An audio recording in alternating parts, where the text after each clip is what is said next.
JCERT के DG school में आप सबों का स्वागत है। मैं गणेश कुमार। आज के इस वीडियो में क्लास 6 के विज्ञान से चैप्टर 9 हमारे चारों ओर के परिवर्तन पर चर्चा करेंगे। तो चलिए हम लोग पाठ को शुरू करते हैं। प्यारे बच्चों, परिवर्तन संसार का नियम है। हमारे आसपास हर समय कुछ न कुछ परिवर्तन होते रहता है। जैसे आप देखते होंगे, पहले आप छोटे थे, अभी आप बड़े हो गए हैं। ये क्या है? परिवर्तन है। आप देखते होंगे कि हमारे आसपास मौसम में भी परिवर्तन होता है। जब हमें ठंड लगती है तो हम ऊनी कपड़ा पहनते हैं। जैसे ही मौसम में बदलाव आता है, गर्मी का मौसम आने लगता है, तो हम लोग ढीले ढाले सूती कपड़े पहनते हैं। ये सब क्या है? परिवर्तन है। हमारे बाल और नाखून बढ़ते हैं तो हम उन्हें कटवाते हैं, यह भी परिवर्तन है।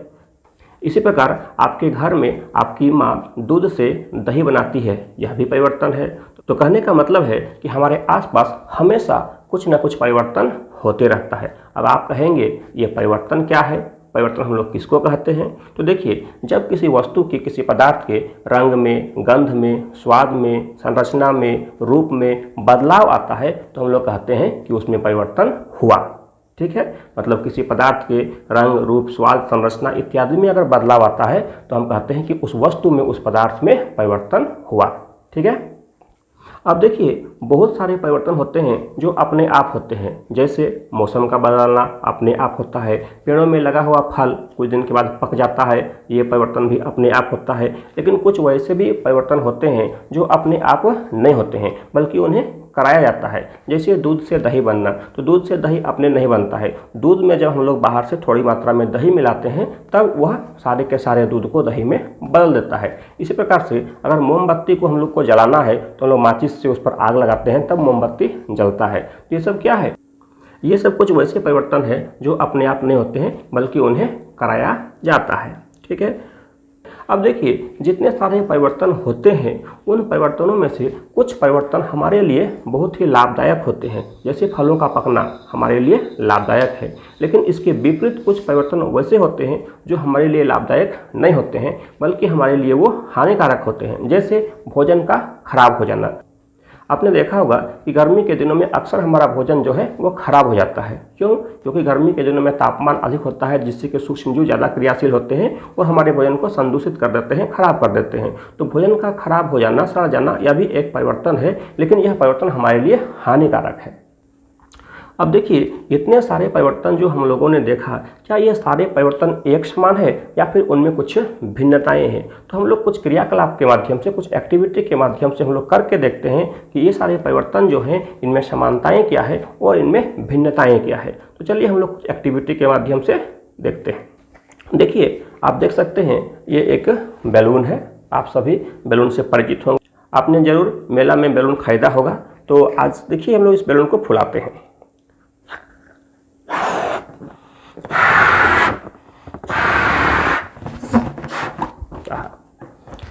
अब हम इस बैलून को इस धागे से बांध देते हैं।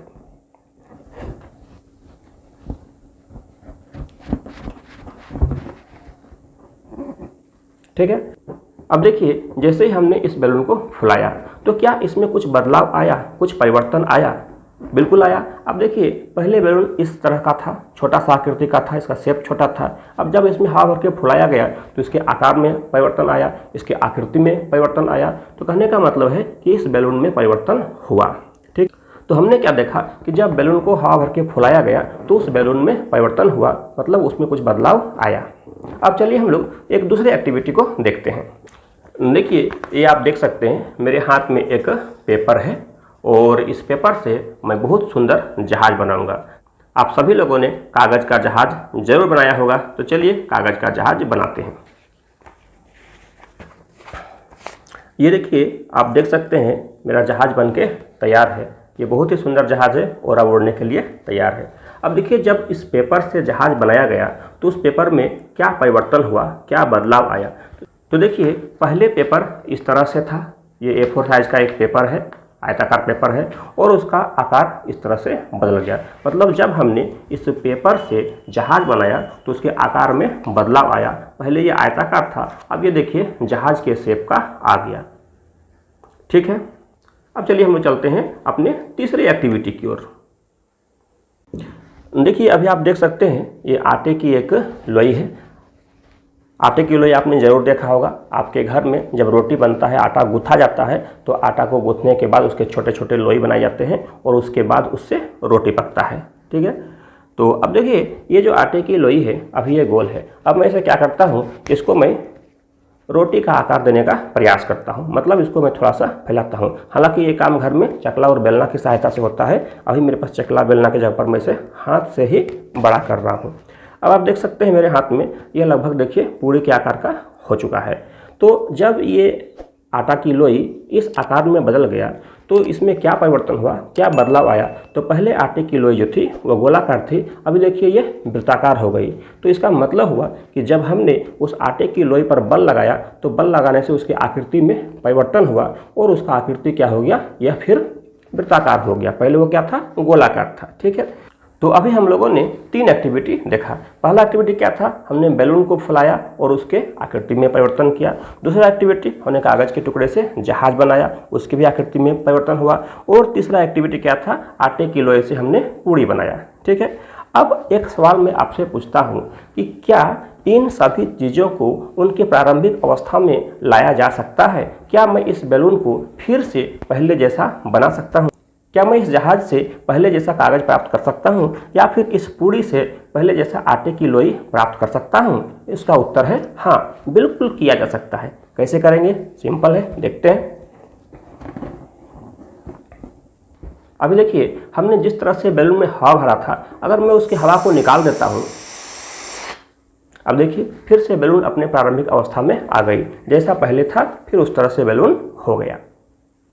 तो देखिए हम लोगों ने अभी एक जहाज बनाया था। क्या इस जहाज वाले पेपर को फिर से पहले वाले पेपर जैसा बनाया जा सकता है? हाँ, बिल्कुल बनाया जा सकता है। हम क्या करेंगे, इस जहाज वाले पेपर को जिस तरह से हमने मोड़ा था उस तरह से हम इसे खोल देंगे। अब देखिए मैं इसको खोल देता हूँ।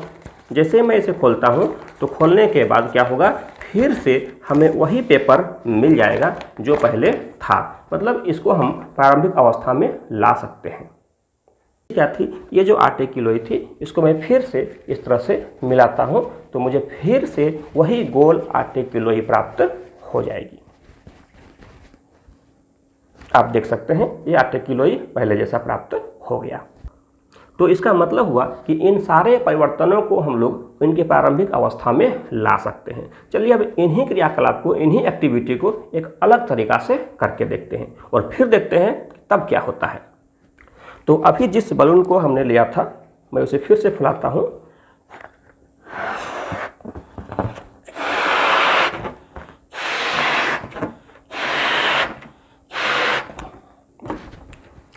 और इस बार मैं इसमें और इसे मैं फिर से धागे से बांध देता हूँ।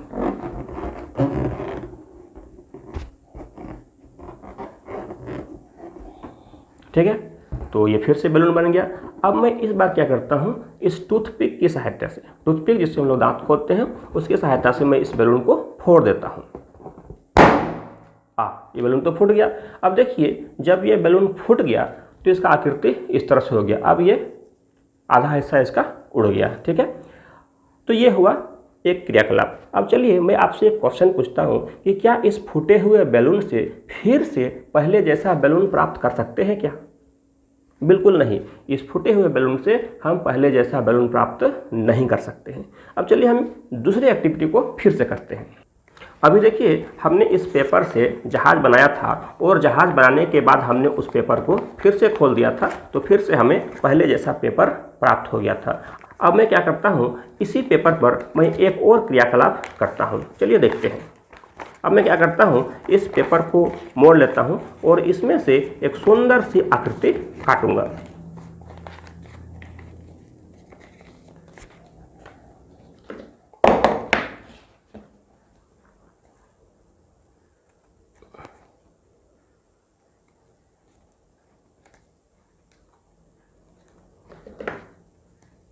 देखिए हमने इस पेपर से एक बहुत ही सुंदर आकृति काट करके निकाल लिया है, आप देख सकते हैं। और अब क्या हो गया, इस जगह पर इस पेपर में एक रिक्त स्थान हो गया, खाली स्थान हो गया जहाँ से ये कटिंग निकाला गया था। ठीक है, अब मैं आपसे पूछता हूँ कि क्या कोई ऐसा तरीका है जिसकी सहायता से इस पेपर को पुनः इसी के जगह पर ला करके पहले जैसा पेपर बनाया जा सके? मुझे लगता है ऐसा कोई तरीका नहीं है जिससे कि इस पेपर पर इसको चिपका करके फिर से इसको प्रारंभिक अवस्था में लाया जा सके। ठीक है, चलिए हम लोग एक और एक्टिविटी को फिर से देख लेते हैं। तो देखिए, अभी आपके सामने ये आटे की लोई थी और इस आटे की लोई से हम क्या करते हैं, पूड़ी का शेप देते हैं। क्या करते हैं, इससे पूड़ी का शेप दे देते हैं। अब देखिए, जैसे ही हम इसे पूड़ी का शेप देते हैं और अगर हम इसको गर्म तेल में छान लें, ये पूरा पूड़ी बन जाएगा। अभी तो ये सिर्फ पूड़ी का आकार का बना है, तो अगर हम इसे गर्म तेल में छान लें तो हमें क्या मिलेगा, गर्मा गर्म पूड़ी। क्या हम उस गर्मा गर्म पूड़ी को फिर से आटे की लोई में बदल सकते हैं? बिल्कुल नहीं, हम उस पूड़ी को फिर से आटे की लोई में नहीं बदल सकते हैं। तो इतने सारे क्रियाकलापों करने के बाद हम इस निष्कर्ष पर पहुंचते हैं कि हमारे आसपास जितने परिवर्तन होते हैं वह मुख्यतः दो प्रकार के होते हैं। पहले प्रकार के परिवर्तन वे सारे परिवर्तन हैं जिनमें हम पदार्थों को उनके प्रारंभिक अवस्था में ला सकते हैं, और दूसरे प्रकार के परिवर्तन में वे सारे परिवर्तन हैं जिनमें हम पदार्थों को उनके प्रारंभिक अवस्था में नहीं ला सकते हैं। तो जिस परिवर्तन में हम पदार्थों को प्रारंभिक अवस्था में ला सकते हैं उसे हम लोग कहते हैं उत्क्रमणीय परिवर्तन, जैसे गुब्बारे में हवा भरना। और वैसे परिवर्तन जिनमें हम पदार्थों को उनके प्रारंभिक अवस्था में नहीं ला सकते हैं उन्हें हम लोग कहते हैं अनुत्क्रमणीय परिवर्तन, जैसे आटे की लोई से पूड़ी बनना। ठीक है, तो उत्क्रमणीय परिवर्तन और अनुत्क्रमणीय परिवर्तन के बारे में विस्तृत चर्चा हम लोग अगले वीडियो में करेंगे। अगर आपके मन में कोई प्रश्न हो तो नीचे कमेंट बॉक्स में ज़रूर लिखें और आप मेरे चैनल को सब्सक्राइब कर लें ताकि अगला वीडियो आपसे मिस ना हो। तो फिर मिलते हैं अगले वीडियो में, तब तक के लिए जय हिंद।